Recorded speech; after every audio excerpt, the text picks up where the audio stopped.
Live from our 7 Tasmania studios, your nightly news with Joe Palmer begins now.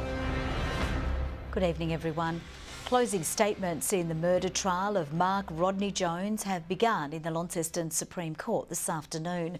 The 43-year-old is accused of waterboarding and suffocating 22-year-old Bradley Brouard on New Year's Day in 2017. Our reporter Ruby Kemain has more. Prosecution spent 2 hours this afternoon addressing the jury after the week-long trial. Prosecutor Daryl Coates asking jurors to carefully consider Mr Jones's behaviour before, during and after the incident, which resulted in the death of Bradley Brouard. Defence had previously argued it had never entered the accused's mind to kill Mr Brouard, and that what he was after was information regarding his stolen car. During evidence previously presented, the jury heard the 43-year-old had waterboarded and repeatedly held a plastic bag over Bradley Brouard's head, an act resulting in his death. But prosecution argued today that Mr Jones should have known his actions would likely kill the 22-year-old on New Year's Day 2017. Mr Brouard's body was found the following month at the bottom of Lake Eugeniana in the state's northwest. Defence lawyer Greg Richardson will give his closing address tomorrow morning. The jury will then retire to deliberate its verdict. 3 men remain on the run after the alleged armed robbery of a Clarendon Vale home just after midnight. Police say the men, possessing what was believed to be a firearm, forced their way into the Saladin Circle property and threatened the owner. 2 trail bikes were taken from the residence. No one was injured in the incident. Police are urging anyone with information to contact Crime Stoppers.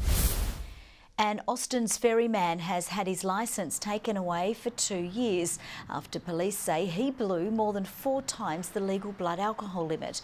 The 34-year-old man was detected by police last night, allegedly driving almost 50 kilometres over the speed limit on the Brooker Highway at Rosetta. His breath test returning a reading of 0.216. The man has been charged with drink driving and speeding and will appear in court at a later date. A hearing is underway for what could be a test case for developments in Tasmania's wilderness areas. The proponents behind a proposed development within the walls of Jerusalem National Park are hoping to overturn a Central Highlands Council decision to refuse the project. The plan is for luxury accommodation on Halls Island and would see tourists travelling to standing camps by helicopter. I do support the process because we need to make sure that community can have their say, but also that proponents get a fair go. So it has to be balanced, and we'll await the outcome from that hearing. Depending on what happens, there's a better way to do nature tourism in Tasmania than the EOI process is attempting to do. The hearing is expected to last 5 days and could set a precedent for the decision-making role of councils in similar cases. The proponent didn't respond to requests for comment. Launceston General Hospital workers have walked off the job today amid ongoing industrial action over current wages and conditions. The union are taking to the streets as it continues to fight for a 3% pay rise over 3 years. Continuing campaigning for better pay rise, change the rules, change the conditions. I just think it's fair. An increase of 2% was offered last year. And there's a sign of hope tonight in the long-running dispute over public sector wages. The nursing union is taking the government's latest offer to a member vote. That offer is a stopgap measure with a 2.1% pay rise over the 12-month agreement. The ANMF says it's not a long-term solution, but a benefit of the deal would be back pay to December. Marine safety authorities are warning Tasmanian boaters of the extra danger in winter. The quieter season can be a good chance to check vessels and equipment, but for those heading out on the water, the cold presents an extra challenge. Checking over gear is something Tasmanian boaters could do over the quieter winter period. Measures like monitoring flare expiry dates and servicing inflatable life jackets.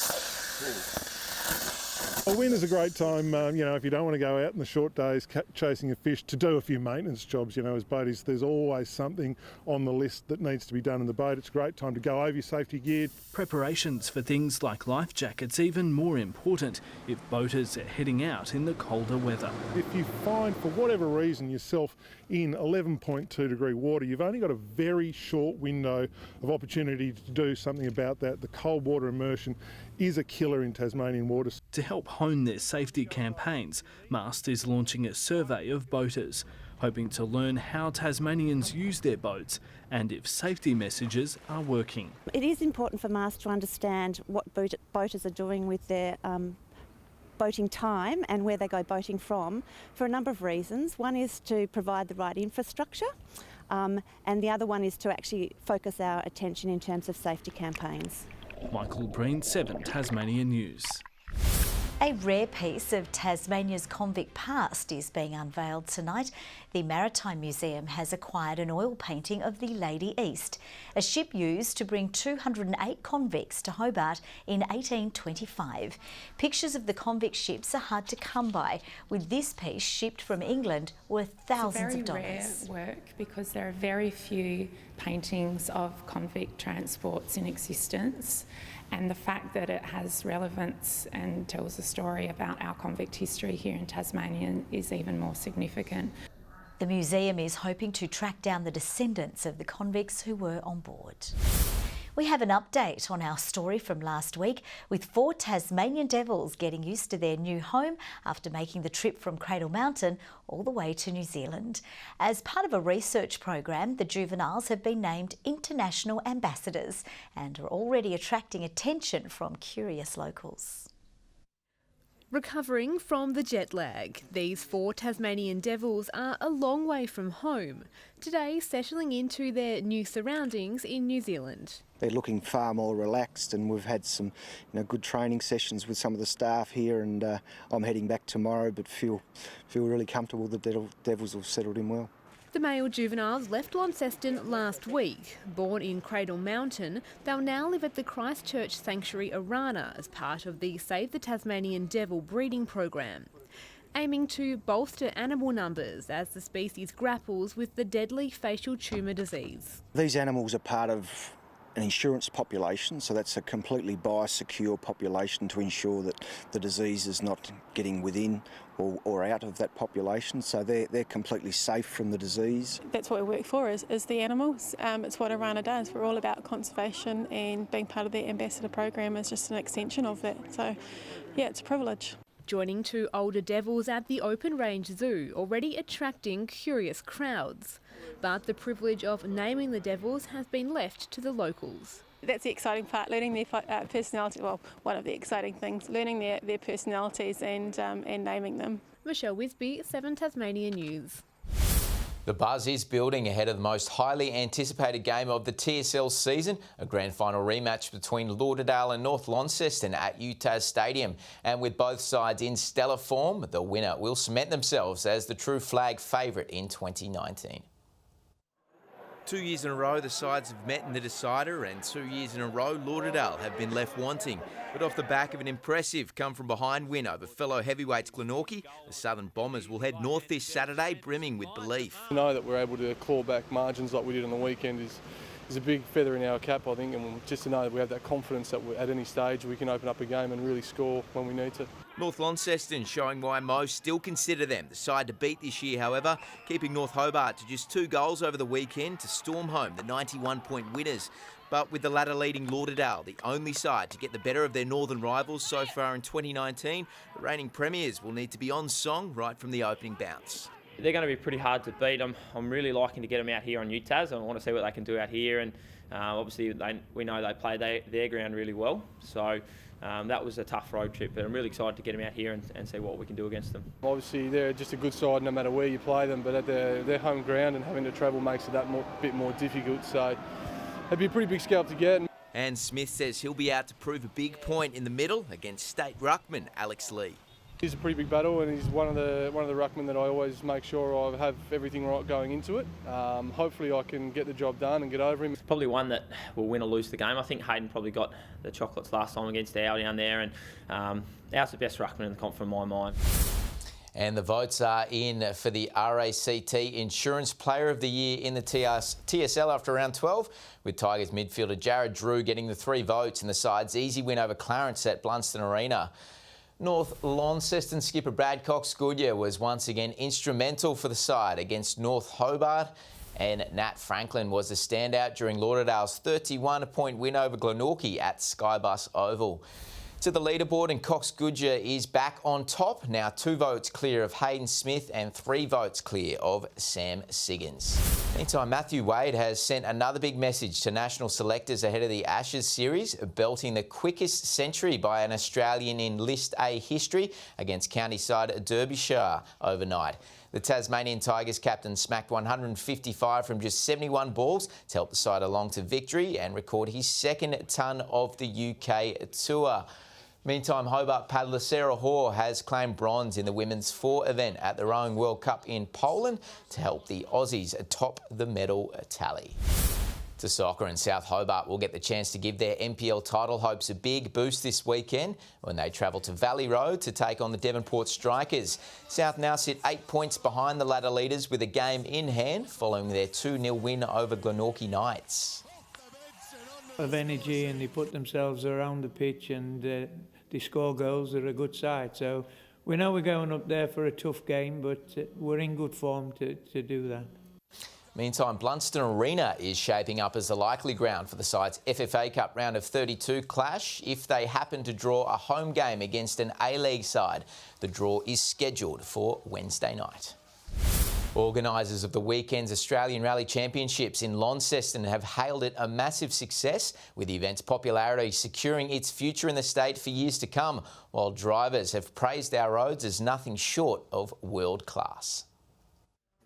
Before tackling the forest surrounding Launceston, a crowd of around 6,000 people was treated to a taste of the action during a special stage under the lights of York Park. It was good to bring the local guys in, the mainland guys in, show off their wares, show the crowd what they can do. It was great to see a lot of Launcestonians come out after work on a Friday night. It set things up for a huge couple of days of racing as drivers tackled around 200 kilometres of the toughest rally terrain Tasmania has to offer.